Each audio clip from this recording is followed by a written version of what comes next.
And what a show it was. What a show it was. Ladies and gentlemen, do not adjust your set. I'm Hitman Cos. Welcome to your official review for NXT Heatwave. And, of course, I'm not alone in this endeavor. Please welcome, as always, the humble man, Gary. Welcome to the contracts. Yo, what's good, my man, Cos Payton? Yeah, ain't shit, man. Yo, hell of a pay-per-view as usual, man. Wouldn't you say? Facts, hell yeah. Yeah. Well, to start things off, we had the triple threat match: Jada Parker versus Kalani Jordan versus Lola Vice. I gotta say, this match definitely did not disappoint. Yes, sir. You know, Yes, sir. That was a great match. yeah. They all brought their stuff. Lola actually surprised me with some of her technical prowess. The time she spent in AAA has definitely done her some good. Giving her, helping her develop new moves and upping her skill. Exactly.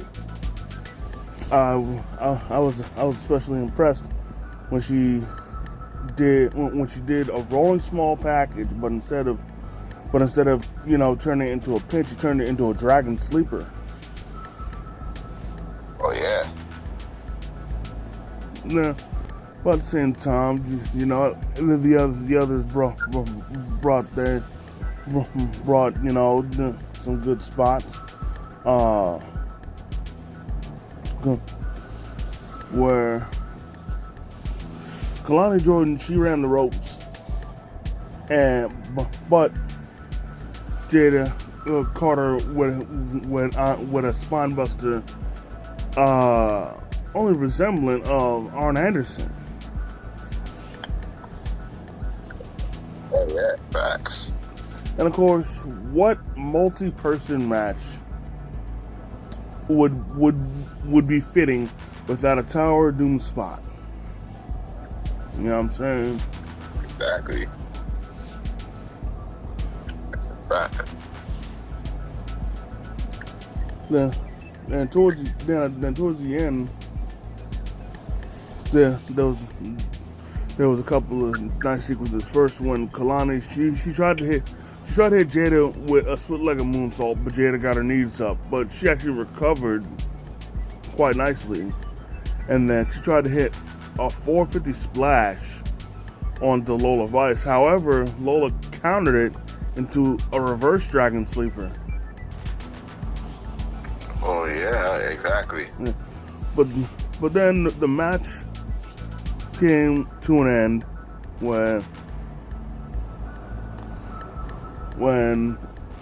while she still had the sleeper locked in, Lola actually saw Jada Parker coming and let go of the submission on her own, because then Jada Parker came and then hit Kalani with Hypnotic. But before she could get a chance to pin her, Lola caught her lacking with a roll-up, and Lola Vice is your number one contender for the women's title. Yes. Yeah. And honestly, to put it straight up, at least in my opinion, Jada got caught lacking, which is why she got caught with the roll up. Exactly. That's right. That was crazy, yo, for real. Absolutely. Word. Moving on, we have Hank and Tank versus Dark State. And we found out which two was going to compete in the match, and that was Dion Lennox and Osiris Griffin. Oh yeah. For real. And before the match started, they actually tried to confuse Hank and Tank with who was going to compete. But you know, Hank and Tank did recover pretty quickly. Oh yeah. And Hank and Tank definitely. Honestly, with the pace this match was going, I honestly thought that Hank and Tank were going to retain. Oh yeah. From the spot where they were on, where Darkstate was on the outside, two of them were on one side, two of them were on the other, which caused Hank and Tank to hit simultaneous suicide dives to take them all out. Freaking. Oh yeah. Again, Hank hit Dion Lennox with the bubble bomb. I guess as a shout out to the Dudleys. Then Tank hit a swanton bomb onto Dion Lennox and Osiris Griffin as a shout out to Jeff Hardy. Right. Then there was another spot where Hank hit a diving crossbody on to Cutler James and Saquon Sugars. And then honestly at this point, this is when I thought it was over, because then Hank and Tank hit that honk double double body splash. But before they could hit that finisher, Darkstate was able to recover, and they distracted the ref and used that distraction to break up the finisher before they could finish it. And then in the end, Darkstate gave a shout out of their own to the Legion of Doom, hit the Doomsday Device, and Darkstate are the NXT Tag Team Champions. Now, first off, I gotta give flowers and shout outs to Hank and Tank. They definitely held it down. Honestly, I didn't expect them to lose the tag titles just yet, but nonetheless, I'm very pleased that Darkstate won. And now for me, the only question that I have is if they're going to use the Freebird rule when defending the titles. Right.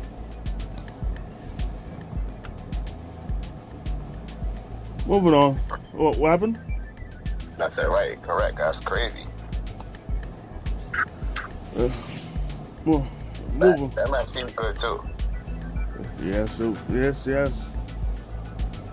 Moving on, we have Masha Slamovich versus Ash by Elegance versus JC Jane for the Knockouts title. Oh yes, yo, another great fucking match. Yeah.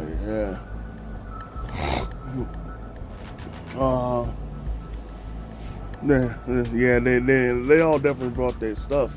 For Ash by Elegance, her time in TNA has I think it has definitely helped her regain the skill that I feel that she might have let go away during her time in WWE when she was, competing for the 24/7 title and whatnot.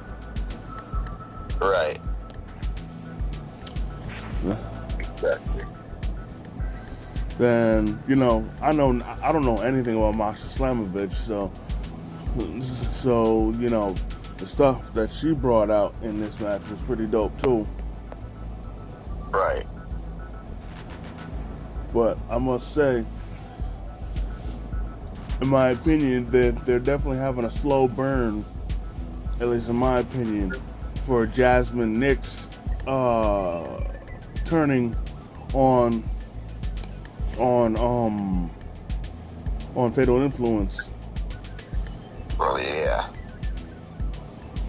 First off, during it, there was a time where Fatal Influence was arguing with the Elegant brand, and then during that, Ash actually was looking over to see what was going on, and then Jasmine punched her in the face. To which then, that caused Fatal Influence to get ejected. Now, in my opinion, even though that she did interfere, I don't think they should have got ejected because, there's no rules in a triple threat match, Exactly. But this, in the end, would actually cost JC Jane, because in the end she actually hit the rolling encore on Masha, but before she could get the pin, she got the Elegant brand yanked her out the ring, which should have got them ejected. Exactly. But then Ash hit a super senton splash on the Masha, and Ash by Elegance is the new Knockouts champion. Yup. Hell yeah. I'll admit, even though I'm still disappointed JC lost, because I wanted her to constantly rub it in people's faces about her being the most beatable champion. Right. But to be fair, that's mainly with the NXT Women's title, not the Knockouts title. But still. Exactly. And also, to be fair, she wasn't even involved in the decision to lose her title. As the dangers that you run into in a multi-person match. Exactly. So honestly, despite losing her title, she still did look strong because she wasn't involved in the decision. Right. And That's crazy. and again, even though I'm disappointed she lost, this also at the same time is very big for Ash by Elegance because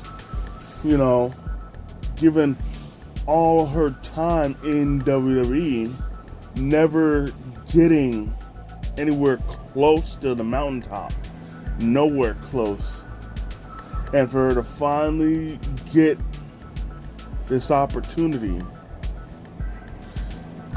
get this chance that she never got in WWE, it's really it really does something, and once again, it really drives home the fact that TNA will cash in where WWE fucks up. Exactly. That's right. That's right. Yeah. Moving on, we have Blake Monroe versus Jordan Grace. Oh yeah.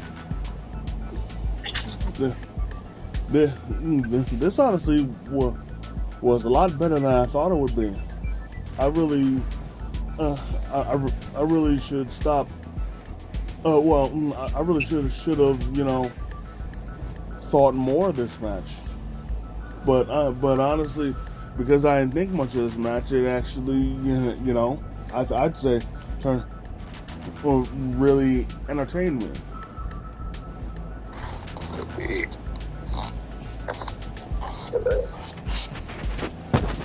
Honestly speaking, that match was good, but I mean, I don't know if it was going to top the other one matches though. But it was still great. Yeah, it was. I ain't saying it's not, but yeah, it was. Yeah. Yep. Alright. Now, I especially liked how in the match there was there was a part of it where if you weren't paying attention to it, you wouldn't know how it happened. Where Jordan Grace was dragging Blake Monroe, and Blake, she was holding on to the turnbuckle cover for dear life. To which then, you know, because Jordan is decisively stronger, she was able to yank her off, but like also yanked off the turnbuckle cover. Exactly. In which Jordan Grace hit the Alabama Slam. Right. But at the same time, freaking Blake still had some lethal strikes of her own, where she gave Jordan the craziest looking headbutt I saw. Yeah, she did. Along with some knee strikes. And then there was a time where they were both perched up on the top turnbuckle, and Blake tried a Super Hurricanrana, but Jordan countered it into a super power bomb. That is correct. And then in the closing moments of the match, the exposed turnbuckle finally played a role, where Blake, she at first tried to catch Jordan with a drop toe hold into the turnbuckle, but Jordan stopped herself. Correct. But then Blake pretty much kicked her into the exposed turnbuckle, hit a double underhook DDT, and Blake Monroe has won. I must admit, I was shocked to see her win, even with that spot. But you know, here we are. But I will say, even though I'm shocked, I am not disappointed. Right, exactly. Because honestly, I didn't care who was gonna win in this match, and I was thoroughly entertained and impressed with this match. They both brought it. This feud is far from over, and I'm looking forward to the future.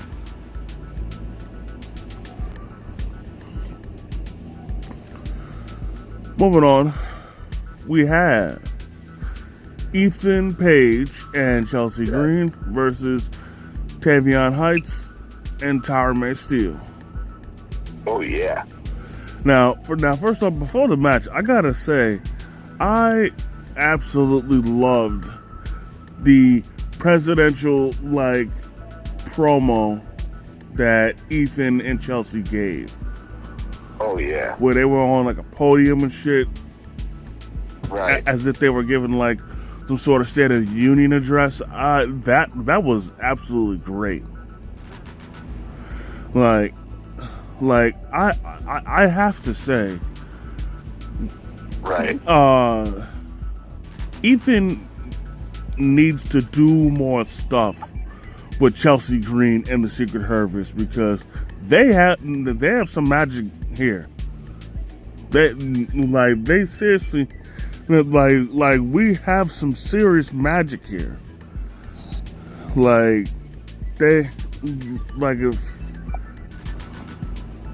they allow Ethan to come to the main roster for maybe a day or two or whatever, or if Chelsea stays down in NXT for a little bit, we really have something special, something very, very entertaining, man.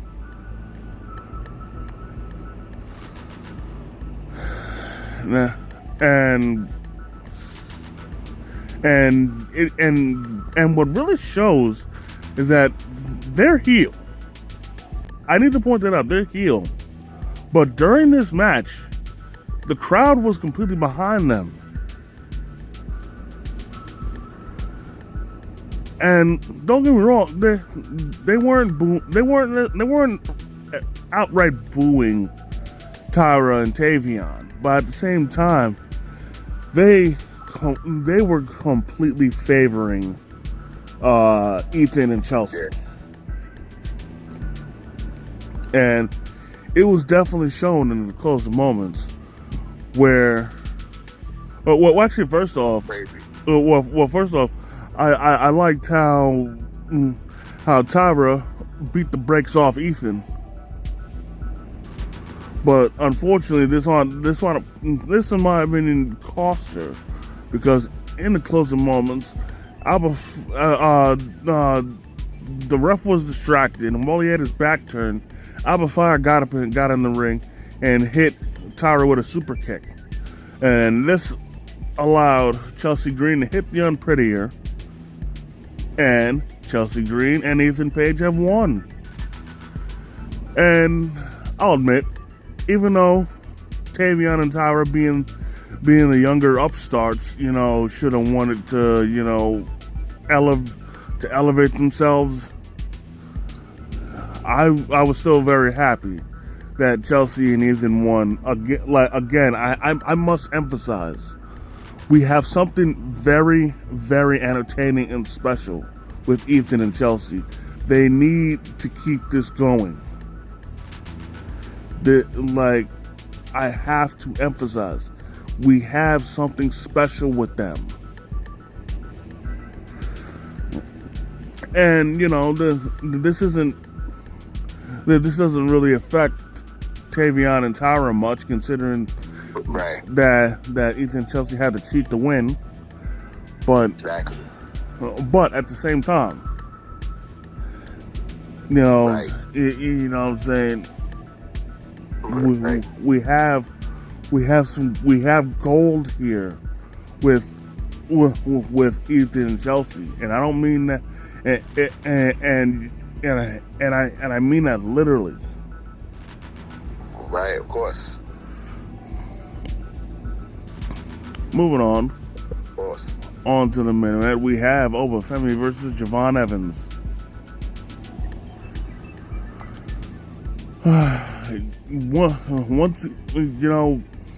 Once again, forgive me for sounding like a broken record, but once again, Javon Evans, despite his age, proves that once again he's ready for the main event scene.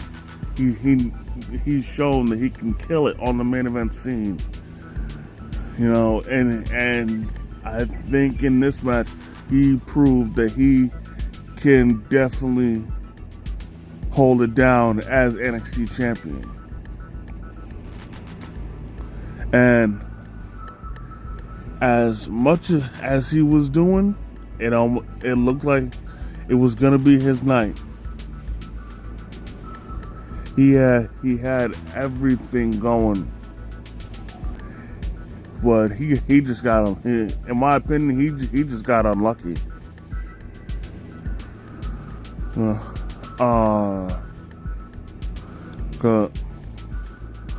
Cause I mean, he had some crazy stuff going, where he actually tried to dive and messed it up and botched it. But then seconds later he did it again, and everything went through perfectly. Then later on, Oba freaking took his head off with some two running clotheslines in the corner. But then Javon caught him with a cutter before he hit the third. But then he did try to go for his finisher. Right, exactly, yes, for real. But Oba channeled his inner Claudio Castagnoli and caught him with a mean looking uppercut. That's a fact, and I think yeah, man, that's for real. No, I agree with you 9,000%. I'll be a damn fool if I disagree. I agree with you, my brother. Yeah. It's so great too. Like, yo, there was no match that wasn't good. That was on this pay per view. That was not good. This man, the pay per view was NXT. It's NXT. It delivers. Yep. Then, honestly, I didn't expect this, but we had a ref bump where Javon and Oba were on the top rope, and Oba pushed Javon off, but when he pushed him off, Evans crashed into the ref. Wasn't expecting that neither. Yeah, and then Oba then launched Javon up into the air. However, when Javon came back down, he actually countered with a twisting cutter. Then he hit his finisher. Yes. And here's where the controversy comes. Well, controversy to other people, but you gotta understand. But if you know the rules, there's no controversy. But anyways, he pinned Oba. He did get a 3 count. However, Oba's foot was underneath the rope. And if you know the rules of any match, if any part of a wrestler's body is on the ropes or underneath the ropes, the pin does not count. Exactly. I've known this since 2006, because there was a time where, if you remember, Tatanka was in WWE, and he ended up turning heel because the ref constantly screwed him over, and he screwed him over twice in matches that he should have won. And in one of the matches, he got pinned, but his foot was underneath the rope, clear as day, but the ref didn't see it. Right. But again, Oba's foot was underneath the rope. The second ref counted the 3. However, the first ref was able to recover and invalidate it and let him know that his foot was underneath the rope. Exactly. And still, understandably, the crowd was pissed and they were chanting bullshit. But again, you gotta understand, the rules. Yeah, exactly. Don't get me wrong. I was a little upset for the moment, but because I knew the rules, I had to accept. I had no choice but to accept it. Most def. And also, what else more that happened in that match? Oh, you want me to say it? Or you got it? Go ahead. Yo, that match was so freaking good, and like we said, we didn't know the ref bump, but how about what Oba, and Oba Femi, one of the best right now, but he is built different. How about when he just threw Javon Evans from over the top ropes onto the table, and then you continue the rest, brother. And then after he hit him with fall from grace, and Oba Femi is still the NXT champion. Now, also there was a moment that if you weren't paying attention in a split second, you wouldn't have caught it. But during the pin, Oba actually told Javon thank you. Oh, I missed that part. Yeah, this actually reminds me of the time where Seth Rollins defeated Roman Reigns for the WWE title, and during the pin, he told Roman thank you so much. Oh wow. But yeah, and then while Oba was celebrating, out came Ricky Saints. Oh yeah. And it's pretty obvious that we have the next challenger for the NXT title. And I think, and the question lies, will he succeed where Javon failed? Exactly. And honestly, at this point, I think he just might. Because at this point in Oba's career, I'd say he has built up enough dominance and has enough momentum where even if he does lose the NXT title, he can come to the main roster and continue upon his dominance. Yes. And as you said earlier, you know, the NXT never rarely disappoints with the pay-per-views. This was no different. This was absolutely great. You know what I'm saying? Yeah, I do. Yes, sir. Yep. So with that being said, actually hold up before we get out of here. There was a bit of wrestling controversy that I'll admit part of me didn't want to talk about, but I guess maybe we should say something about it. Right. I think you know what I'm talking about. Oh yeah. I think I do. Go ahead. Oh, matter of fact, say again. We gotta talk about. Sorry. The spot that happened with Rampage Jackson's son. Yeah. Oh yeah. That. Damn. I'm sorry. Why the hell did I do thinking? But luckily you were able to remind me. Yeah. Yeah. That. Go ahead. Oh my God.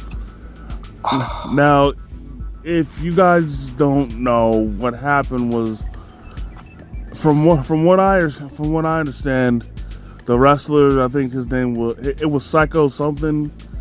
I think he hit Rampage's son with a beer can or something, like maybe a while back. And then what happened?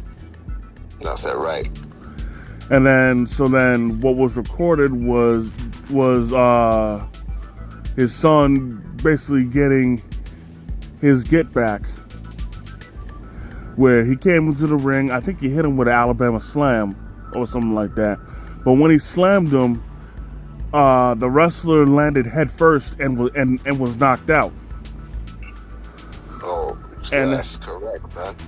And then while he was knocked out, Jackson, he fucking teed off on him. My God. Yo, he beat the brakes off him. Yeah, he did. Yo, my God. And more people should have stepped in when they knew Psycho was knocked out. Exactly. Because thankfully he did recover, and he is awake in the hospital now. But that spot, that whole thing could have been so much worse. Now, obviously, you know, Rampage has taught him well as far as fighting goes. But because he taught him so well is why that was so dangerous, because honestly, he could have killed the dude with as much as he was teeing off on him while the guy was knocked out. Exactly. But that was just yeah, bizarre. Yeah, but at the same time, I want to take this as a learning experience for the kid. Exactly. And I say, you know, don't hold this over him. Maybe give him dark matches and shit. Don't have him up on the main card and whatnot. Just, you know, so he can further polish his skills, and then when they feel that he's redeemed himself and he's ready, then, you know, for real, and then you know, give him more. Yeah, then you know, give him chances and let him, and then let him soar. Yeah, exactly. That's a fact. Now at the same time, again, he isn't exempt from punishment because he definitely deserves some. Exactly. But I don't think people should be going as hard as they are. Like, even though it was brutal. You know, it could have been so much worse. It could have been. But For real. you know, in any case, I'm glad Psycho's okay. Jackson, you know, try to calm down a bit. Facts. Save that energy for an actual match. Exactly. You know what I'm saying? Right. That's right. That's right. Correct. And you know, Like that. and you know, you'll be all right. Yeah, exactly. But you know, in any case, that's gonna do it for this episode, ladies and gentlemen. Definitely want to thank each and every one of y'all for taking the time out of your busy schedule to come and chill with your boys. I definitely want to thank the Humble Man for coming through, kicking his wrestling knowledge. Yep. Hell yeah. You already know. We'll be right back here with y'all next week for our predictions for Clash at the Castle, which is next Sunday. Clash in Paris. Clash in Paris, I mean. Well, same thing, you know. Right. But in any case, you know what I'm saying? If you guys enjoyed this video, go ahead, hit the like button. Comment if you feel like it. If you're new to the channel, please subscribe and hit the notification bell so you never miss a new video. And as always, Struggle Vision Productions, it's the Hitman and the Humble Man. And if you see us coming, run.